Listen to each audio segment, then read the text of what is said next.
Hello, Namaste. You are watching English Learning Home, ELH, okay? If you are new, please don't forget to subscribe this channel. Now let's see today's lesson. आजको यस लेसनमा अंग्रेजी बोल्नको लागि मैले कटआउट्सहरू लिएर आएको छु। अब यहाँ हेर्नुहोस् त यस्तै छोटो छोटो कुराहरू छ प्लस कम्प्लिटली बोल्नको लागि चाहिने वर्डहरूको लिस्ट पनि छ। त्यसकारण यो पुरै हेर्नु होला। ए व्हिच सी उनी को हुन्? She's my wife. She's my wife. She's my wife. She's my wife. उनी मेरी श्रीमती हुन्। What's her name? उनको नाम के हो? Her name is Betty. उनको नाम बेटी हो।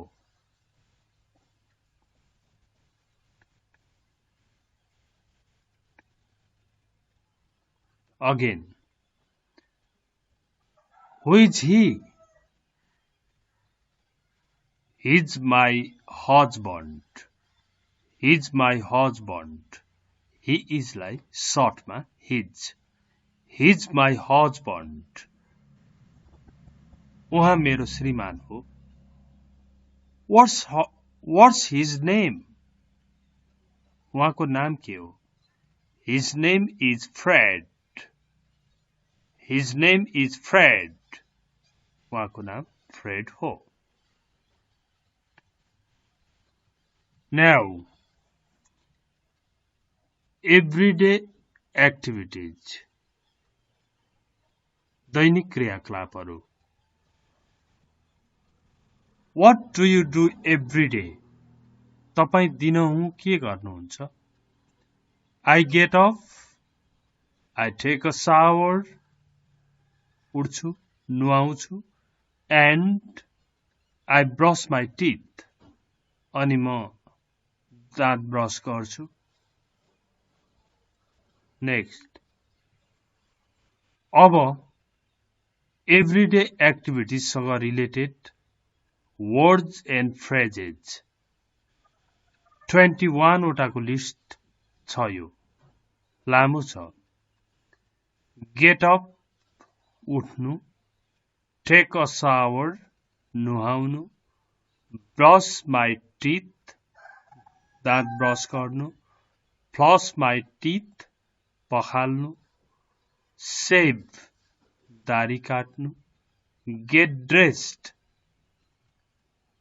कपडा लगाउनु, ड्रेस लाउनु, wash my face अनुहार धुनु, हामी मुख धुनु भन्छौं, put on makeup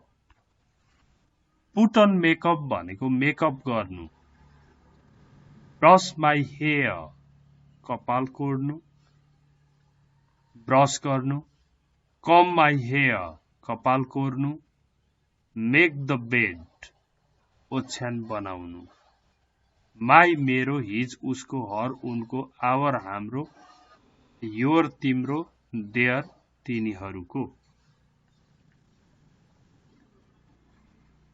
Get undressed फेरि ड्रेस खोल्नु, take a bath नुहाउनु, go to bed सुत्नु, sleep सुत्नु, go to bed भनेको ओछ्यानमा जानु सुत्नु, make breakfast ब्रेकफास्ट बनाउनु, make lunch दिउँसोको खाना बनाउनु, cook make dinner साँझको खाना बनाउनु, पकाउनु वा बनाउनु, eat have breakfast खानु, eat have lunch दिउँसोको खाना खानु, eat have dinner साँझको खाना खानु।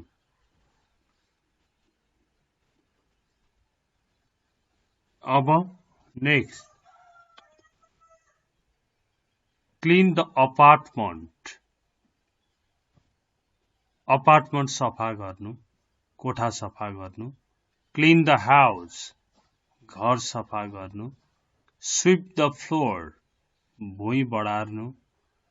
डस्ट, धुलो। भ्याकुम, भ्याकुम भइगयो। वाश द डिसेस, भाँडा माझ्नु। डु द लन्ड्री, लुगा धुनु। आइरन, आइरन गर्नु।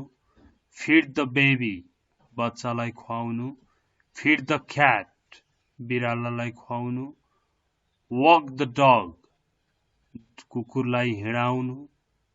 डग वकिङ। वाच टिभी, टिभी हेर्नु। Listen to the radio, radio सुन्नु। लिसन टु म्युजिक, संगीत सुन्नु। रिड, पढ्नु। प्ले, खेल्नु। प्ले बास्केटबल, बास्केटबल खेल्नु। प्ले द गिटार, गिटार बजाउनु। Practise the piano, piano practise गर्नु, अभ्यास गर्नु। स्टडी, अध्ययन गर्नु। एक्सरसाइज, कसरत गर्नु। यति कुराहरू मान्छेले गर्छ अरे दिनभरि। ओके, नाउ अब हेर्नुहोस्, भोक्याब्स नै हो तर फरक। क्लासरुमको लागि वर्ड्स एन्ड फ्रेजेज। यहाँ पनि लिस्ट छ लामो। यो सुरुमा चाहिँ कन्भर्सेसन जस्तो दिएको छ। वेयर्स द टिचर, सर कहाँ हुनुहुन्छ, म्याम कहाँ हुनुहुन्छ। The teacher is next to the board, बोर्डको छेउमा हुनुहुन्छ। वेयर्स द पेन, कलम कहाँ छ। The pen is on the desk, desk माथि छ। अब हेर्नुहोस्, स्ट्यान्ड अप, क्लासमा के हुन्छ। स्ट्यान्ड अप, उठ्नु। Go to the board, board भएको ठाउँमा जानु। राइट युर नेम, नाम लेख। इरेज युर नेम, नाम मेटाऊ, इरेज गर। Sit down, take your seat, sit down र टेक युर सिट एउटै हो, बस्नु। ओपन युर बुक, किताब खोल। रिड पेज 8, 8 पेज पढ। स्टडी पेज 8, पेज नम्बर 8 अध्ययन गर। क्लोज युर बुक, किताब बन्द गर। पुट अवे युर बुक, किताब राख।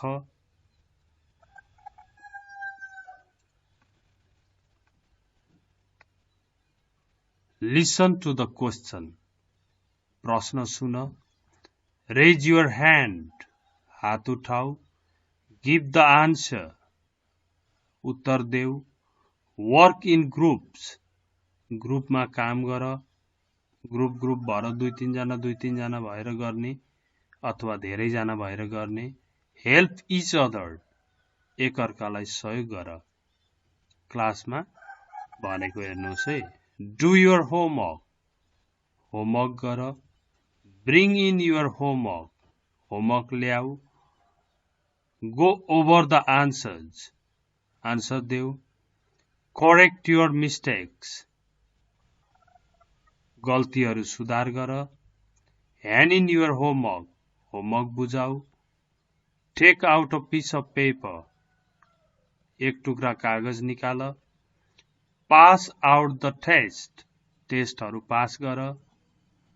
आन्सर द क्वेश्चन, क्वेश्चनको उत्तर देऊ। Check your answers, answer check गर।